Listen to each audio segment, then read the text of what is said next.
आप सभी का एक बार फिर से आपके स्कूल के ऑनलाइन लर्निंग पोर्टल पे। तो आज हम करेंगे हिंदी। आज से हम कर रहे हैं हिंदी क्लास की शुरुआत। फिर हम पहला टॉपिक ले रहे हैं। आज हमारा पहला टॉपिक है संज्ञा के बारे में। ठीक है, तो स्टार्ट करते हैं। तो बच्चों, इससे पहले जो आपको मिली है इंग्लिश की वीडियो जिसमें हमने नाउन किया और नाउन के प्रकार के काइंड्स ऑफ नाउन किया, उस वीडियो को और इस वीडियो को आप एक बार बारी बारी करके देखिए, जिससे आपको इंग्लिश भी समझ में आएगी और उसके साथ साथ हिंदी में भी नाउन के साथ साथ आपको संज्ञा समझने में आसानी होगी। ठीक है, तो इस बात का आप लोग ध्यान रखें। इस वीडियो के देखने के बाद आप नाउन का वीडियो जरूर देखें। ठीक है, इससे आपको समझने में आसानी होगी। तो चलिए हम स्टार्ट करते हैं। आज का टॉपिक है हमारा संज्ञा। आज हम पढ़ेंगे बच्चों संज्ञा किसे कहते हैं और संज्ञा के कितने प्रकार होते हैं। ठीक है, तो स्टार्ट करते हैं। देखिए, संज्ञा कहते हैं, अगर संज्ञा का हम अर्थ समझे तो संज्ञा का अर्थ होता है किसी व्यक्ति, वस्तु, स्थान और भाव के नाम को संज्ञा कहते हैं। ठीक है, तो देख लेते हैं। व्यक्ति का नाम ले लेते हैं हम, अमित। वस्तु ले लेते हैं, किताब। स्थान में ले लेते हैं पटना और भाव में लेते हैं डर। ठीक है, यानी कि संज्ञा कहते हैं किसी व्यक्ति के नाम को, अमित किसी व्यक्ति का नाम है, किसी वस्तु के नाम को, किताब किसी वस्तु का नाम है। ठीक है, और स्थान यानी पटना जो है एक स्थान का नाम है, और भाव, डर एक भाव है। तो संज्ञा कहते हैं किसी व्यक्ति, वस्तु, स्थान और भाव के नाम को संज्ञा कहते हैं। तो आगे देखते हैं संज्ञा के प्रकार। संज्ञा के 5 प्रकार होते हैं। ठीक है, तो पहला हम देखते हैं व्यक्तिवाचक संज्ञा। तो पहला है व्यक्तिवाचक संज्ञा। तो व्यक्तिवाचक संज्ञा किसे कहते हैं, देखते हैं। जिस शब्द से किसी विशेष व्यक्ति, वस्तु, स्थान की जाति का बोध होता है उसे व्यक्तिवाचक संज्ञा कहते हैं। तो यहाँ देखिए, राम किसी व्यक्ति का नाम है तो ये व्यक्तिवाचक संज्ञा है। सीता किसी व्यक्ति का नाम है तो ये व्यक्तिवाचक संज्ञा है। और दरभंगा एक स्थान का नाम है, इसीलिए व्यक्तिवाचक संज्ञा में आता है। ठीक है, तो व्यक्तिवाचक संज्ञा किसे कहते हैं, जिस शब्द से किसी विशेष व्यक्ति, वस्तु, स्थान की जाति का बोध हो, हमें पता चले कि ये किसी व्यक्ति का नाम है, ये किसी वस्तु का नाम है और ये किसी स्थान का नाम है। ठीक है, तो किसी व्यक्ति, वस्तु, स्थान के विशेष नाम को, ठीक है, विशेष पर ध्यान देना है। ठीक है, विशेष नाम होना चाहिए। राम जो है किसी विशेष व्यक्ति का नाम है। ठीक है, सीता जो है किसी विशेष व्यक्ति का नाम है, और दरभंगा है वो एक विशेष स्थान का नाम है, खास स्थान के बारे में बात कर रहे हैं। ठीक है, जब भी हम किसी खास व्यक्ति, खास वस्तु और खास स्थान के बारे में बात करें तो उसे कहते हैं व्यक्तिवाचक संज्ञा। ठीक है, तो वो किसमें आता है, वो आता है व्यक्तिवाचक संज्ञा में। आगे देखते हैं, नंबर 2 पे है जातिवाचक संज्ञा। तो जातिवाचक संज्ञा किसे कहते हैं, जिस शब्द से किसी की जाति का बोध होता है उसे जातिवाचक संज्ञा कहते हैं।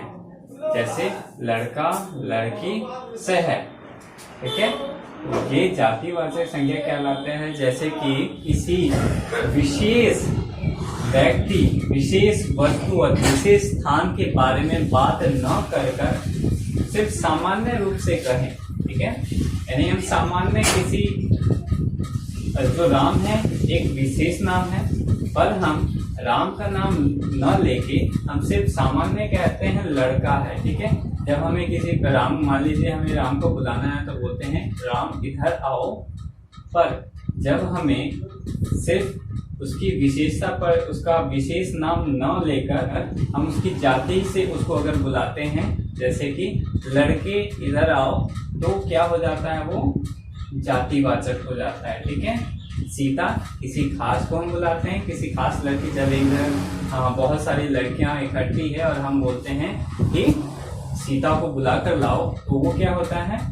व्यक्तिवाचक आ जाता है। किसी खास लड़की का नाम बोला हमने, अगर हम उस खास लड़की का नाम ना बोलकर हम सीधा बोलते हैं कि एक लड़की को बुलाकर लाओ, तो उस लड़कियों के ग्रुप में से किसी एक को बुला लिया जाएगा।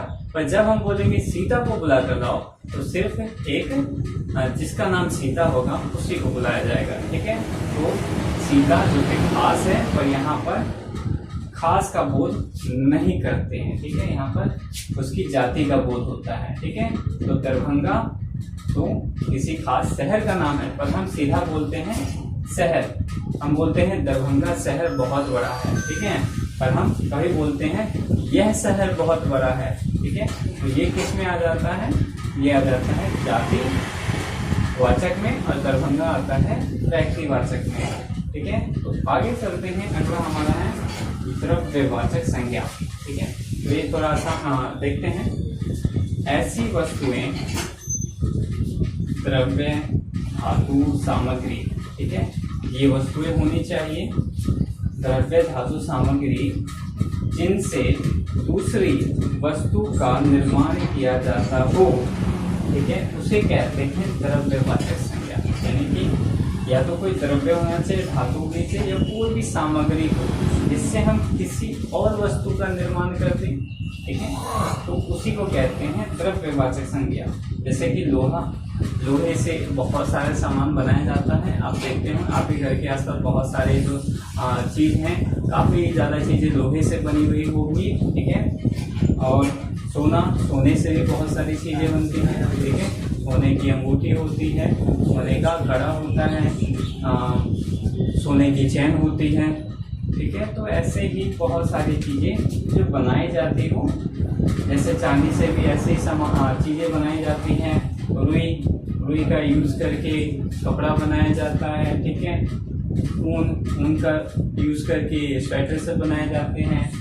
तो इन सभी जिन धातु, द्रव्य, धातु और सामग्री का यूज करके उपयोग करके हम एक और नई सामग्री का निर्माण करते हैं, उसको कहते हैं द्रव्यवाचक संज्ञा। ठीक है, तो एक बार फिर से मैं बता दूं आपको, द्रव्यवाचक संज्ञा कहते हैं ऐसी वस्तुएं, द्रव्य, धातु, सामग्री जिससे दूसरी वस्तु का निर्माण किया जाता हो, जैसे लोहा, सोना, चांदी, रुई, ऊन। बहुत ही आसान है, ऐसी कोई चीज़ ले ले जिससे हम किसी दूसरी चीज़ का निर्माण कर दें, उसे ही द्रव्यवाचक संज्ञा कहते हैं। ऐसी कोई चीज़ जिससे हम किसी दूसरी चीज़ का निर्माण कर दें, उसे द्रव्यवाचक संज्ञा कहते हैं। ये सभी वही चीज़ें हैं जिनसे कुछ न कुछ बनाया जाता है। ठीक है, तो इसी को कहते हैं द्रव्यवाचक संज्ञा। ठीक है, इनके नाम को कहते हैं द्रव्यवाचक संज्ञा। आगे हम देखते हैं, चौथा नंबर है हमारा समूहवाचक संज्ञा। समूहवाचक संज्ञा किसे कहते हैं? वे शब्द जो किसी प्राणी, वस्तु के समूह का बोध कराए, यानी कि ऐसे शब्द जो किसी व्यक्ति, वस्तु, प्राणी के समूह का बोध कराएं, जब वो एक साथ इकट्ठे हों उस समूह का बोध कराएं। तो ऐसे शब्द कौन कौन से होते हैं? सेना, सेना से एक ग्रुप का, एक समूह का बोध हो रहा है। ठीक है, बहुत सारे लोग एक सेना में इकट्ठे होते हैं, बहुत बड़े ग्रुप का, बहुत बड़े समूह का नाम है सेना। टीम में 6, 7, 8, 9, 10, 11 जो समूह होते हैं। ठीक है, उसमें कितने सदस्य होते हैं और उन्हीं को टीम कहते हैं। ठीक है, तो ये एक समूह का बोध करा रहा है। सभा में बहुत सारे लोग इकट्ठे होते हैं, तो वो एक समूह को बोध कराए। वो किसका समूह है? व्यक्ति का समूह है। ठीक है, सेना का समूह है, टीम सदस्यों का समूह है, और सभा में बहुत सारे लोग इकट्ठे होते हैं, तो ये व्यक्तियों का समूह है। तो जब हम किसी समूह के बारे में बात करते हैं, ऐसा कोई शब्द जो किसी समूह को दर्शाता है उसे कहते हैं समूहवाचक संज्ञा। ठीक है, तो आखिरी हमारा है भाववाचक संज्ञा।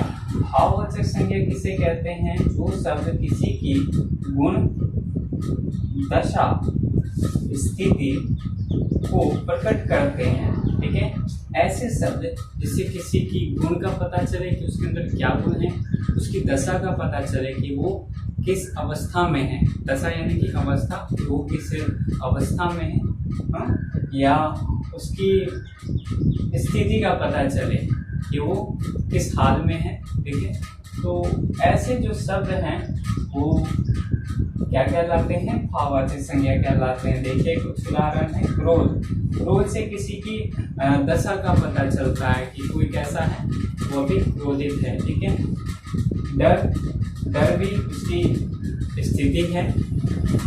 और सादगी किसी का गुण हो सकता है, सुंदरता किसी का गुण हो सकता है। ठीक है, यानी जो सादगी का मतलब है, सादगी का मतलब है सरल सामान्य जीवन जो जीता है।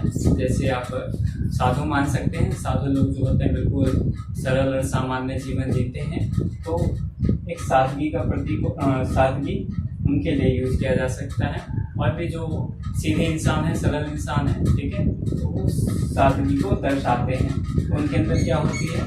सादगी होती है। सुंदरता आप लोग जानते हैं, सुंदरता क्या होती है?